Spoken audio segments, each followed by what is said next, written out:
Polisi membongkar pabrik rumahan perakitan senjata api ilegal di Cipacing, Sumedang, Jawa Barat.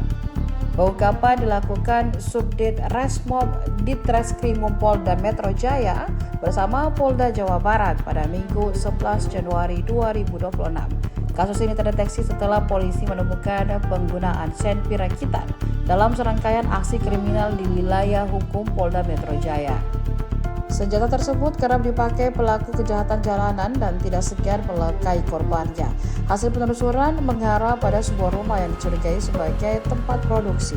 Polisi kemudian melakukan penggerebekan dan menangkap 5 tersangka berinisial IM, RA, RR, JS, dan SA. Dalam penggeledahan, polisi menyita beberapa senjata api rakitan, ratusan amunisi, serta peralatan produksi. Seluruh barang bukti dibawa untuk proses penyelidikan lanjutan. Polri mencatat sepanjang 2025 modus perakitan senpi ilegal bergeser ke industri rumahan yang lebih terorganisir, termasuk temuan bengkel bubut di Lampung dan Banyumas dan memproduksi senjata secara terselubung. Tren ini memperpendek distribusi senjata ilegal ke pelaku begal dan pencurian kendaraan bermotor, sehingga mendorong Polri memperkuat pengawasan di wilayah rawan demi menjaga stabilitas keamanan nasional. Download Tribun X sekarang, menghadirkan lokal menjadi Indonesia.